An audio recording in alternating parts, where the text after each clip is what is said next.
3 exercises that force thin forearms to grow. It works regardless of your genetics. Have you noticed that many men at the gym manage to get big, voluminous arms, but when they roll up their shirt sleeves, their forearms look like matchsticks? The truth is that 90% simply don't train forearms. The reason? They believe that when it comes to forearms, only genetics matter. And those who try? They do a hammer curl at the end of arm day and think it's solved. The result you see every day, that ugly disproportionality, a voluminous biceps exploding into a thin, weak forearm. What almost nobody knows is that your forearm has more than 20 different muscles: flexors, extensors, pronators, supinators. The hammer curl activates 3, just 3. But the worst part isn't even the aesthetics. Weak forearms are hindering your gains in back, traps, and even biceps. That's why today, you'll see 3 exercises that force thin forearms to explode, and also how a weak grip is sabotaging all the growth of your upper body.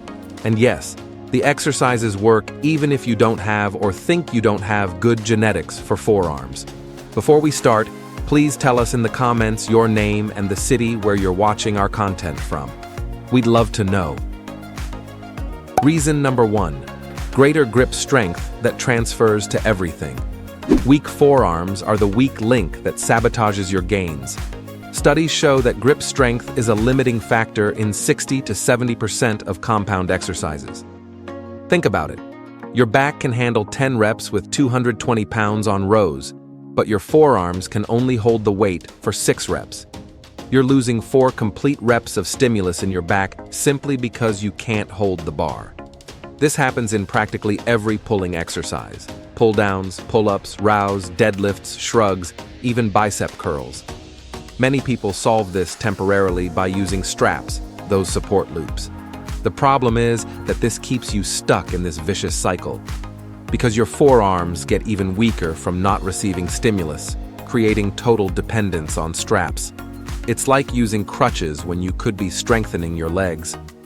Strong forearms mean holding more weight for longer in each set, which directly translates to more growth in back, traps, biceps, and even shoulders in exercises like overhead press. We can safely say that strengthening forearms is unlocking the growth potential of the entire upper body. Every extra pound you can hold on your pulls and rows represents more muscle fibers recruited, more time under tension, and consequently, more hypertrophy. Reason number 2. Women love forearms. If you're one of those who trains aiming to impress the opposite sex, and believe me, many train for that and are ashamed to admit it, you should be training forearms urgently. They have the best aesthetic return because they're always visible. Dress shirt with rolled sleeves, forearms show, t-shirt, exposed. Any casual clothing, completely visible. Research shows that women notice forearms in the top 5 parts of the male body, ahead of even defined abs and voluminous chest. And you know why? Vascular forearms immediately convey 3 things that attract women: masculinity, functional strength, and low body fat percentage. Additionally, it's a non-invasive social touch area that women naturally touch when flirting, whether holding your arm while walking or touching your wrist during a conversation.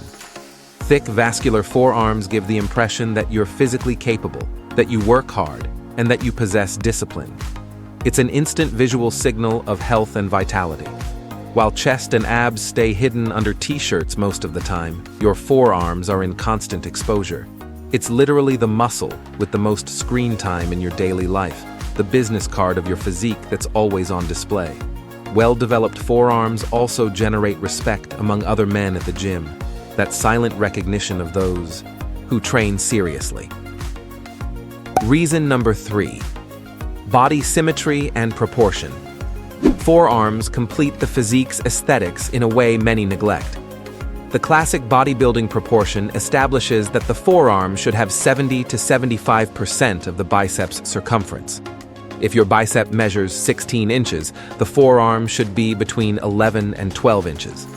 Less than that creates that unpleasant stick look, an abrupt and ugly cut between upper and lower arm that completely breaks the physique's harmony. Arnold Schwarzenegger, the biggest name in bodybuilding of all time, had 13-inch forearms. The old guard of bodybuilding valued this proportion immensely, understanding that a complete physique has no glaring weak points. Modern practitioners, however, completely neglect forearms, focusing only on the famous glamour muscles: chest, biceps, and abs. The result is unbalanced physiques that look incomplete. When you develop forearms proportional to the rest of your body, you create a visual continuity that makes the entire arm look bigger and more impressive. It's the difference between looking like someone who's been working out for 6 months and someone who's been training seriously for years. Developed forearms show attention to detail, complete dedication to physical development, and a level of seriousness that separates amateurs from committed practitioners. Now that you know why you should be training forearms, let's get to the exercises that will transform them. Exercise number 1, wrist curl.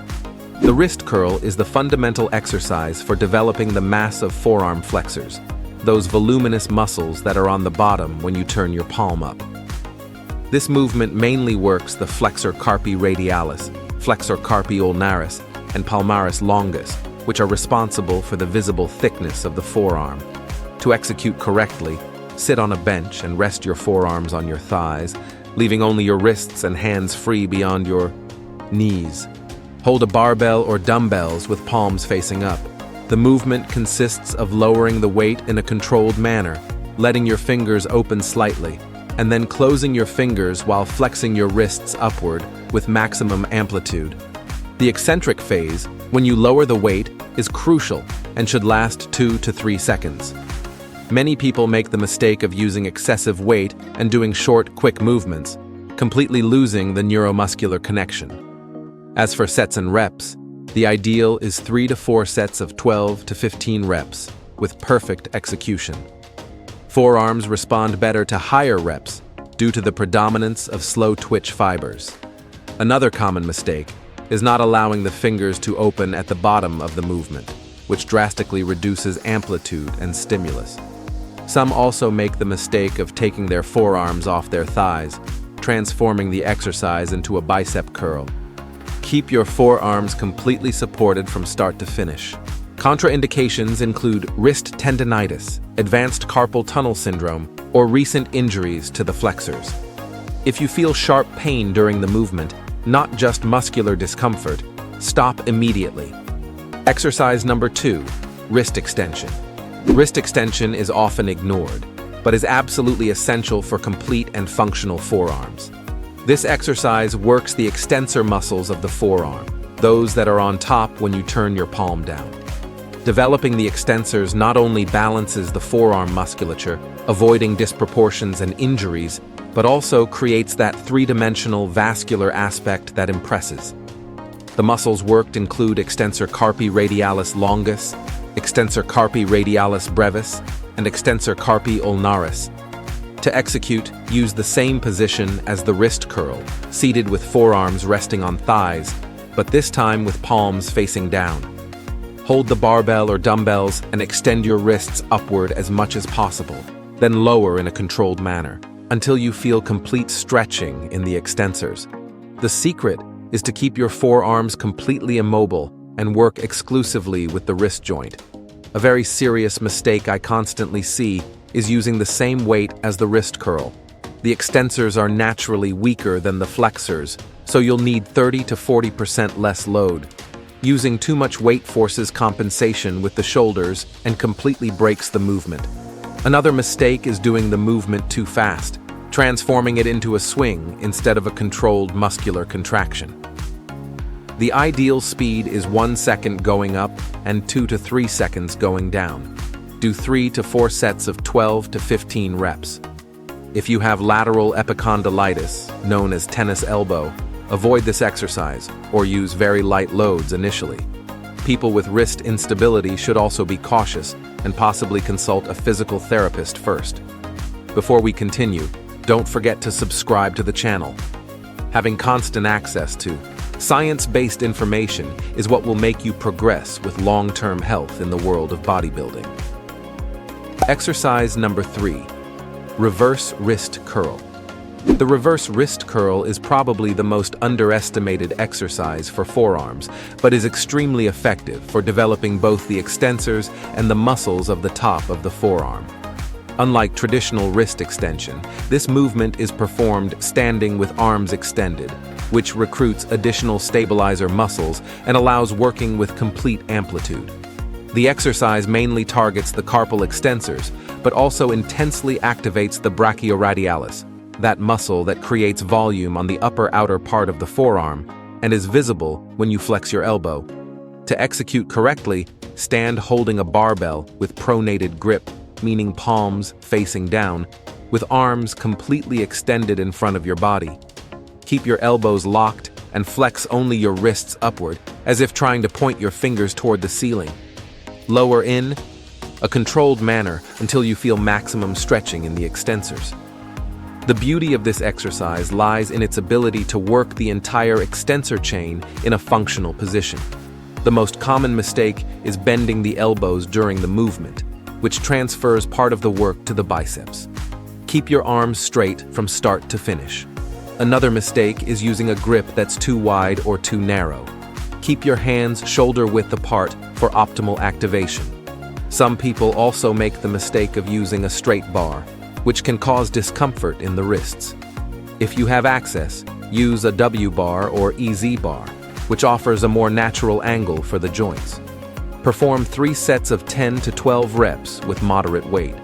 This exercise is contraindicated for those with severe lateral epicondylitis or arthritis in the wrists. If you feel painful clicks, not just normal clicks without pain, discontinue the exercise. But it doesn't stop here. There are 2 bonus exercises that, although not specific to forearms, provide powerful indirect stimulus. Bonus exercise number 1, Farmer's Walk. The Farmer's Walk is an extraordinary functional exercise that forces your forearms to work in intense isometric fashion while you walk holding heavy weights. What makes this movement especially valuable is that it simulates real-life situations, like carrying groceries, luggage, or heavy objects, while developing brutal grip strength.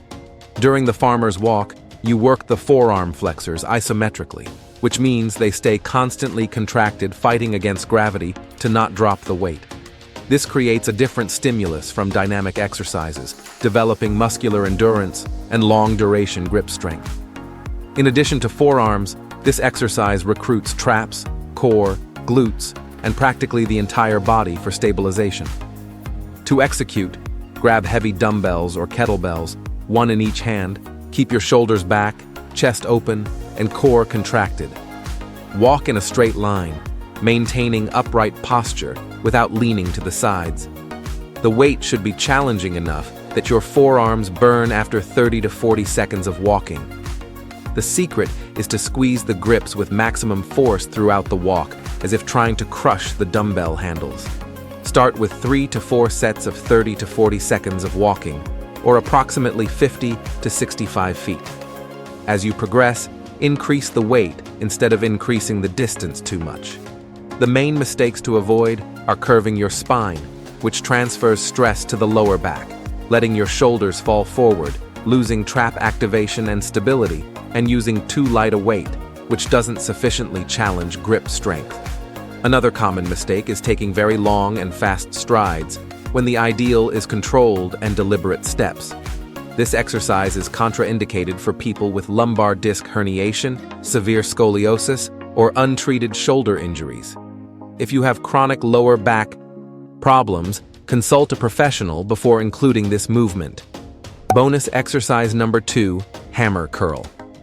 The hammer curl is technically a biceps exercise, but its impact on forearms is significant and cannot be ignored. This movement works intensely the brachioradialis, that prominent muscle that sits between the biceps and forearm, and that massively contributes to the appearance of thick arms. When well developed, the brachioradialis adds visible volume to the upper part of the forearm and creates that smooth transition between arm and forearm that eliminates the stick look. The hammer curl also strengthens the muscles responsible for neutral grip, which transfers directly to exercises like rows and deadlifts. To execute correctly, Stand holding dumbbells with neutral grip, meaning palms facing each other, as if holding hammers. Keep your elbows fixed at your sides and lift the dumbbells in a controlled manner, focusing on feeling the brachioradialis working. Don't let your elbows go. Forward during the lift. Lower in a controlled manner until complete extension of the arms. What many people don't know is that the hammer curl can be performed simultaneously with both arms or alternately. The alternating version allows using slightly heavier weights and maintaining constant tension in the forearms. The main mistakes to avoid are swinging your body to help lift the weight, which completely removes the stimulus from the brachioradialis and biceps, letting your elbows move forward, transforming the exercise into a partial shoulder flexion, and using incomplete amplitude, especially not fully extending the arms at the bottom. Perform 3 to 4 sets of 8 to 12 reps with weight that challenges you on the last reps but still allows perfect form. This exercise is contraindicated for people with severe bicipital tendinitis or elbow injuries. Another common mistake is rotating the wrists during the movement, which mischaracterizes the neutral grip and reduces brachioradialis activation. If you feel pain in the biceps tendon near the shoulder during the movement, reduce the weight or substitute with another biceps exercise until you resolve the issue. If you enjoyed this and want to discover also a 6-exercise workout based on science and anatomy to have a big, deep, and wide chest, we left a video appearing right now on the screen showing each one better. Don't miss it. Thank you for watching until here, and may God bless you, my friend.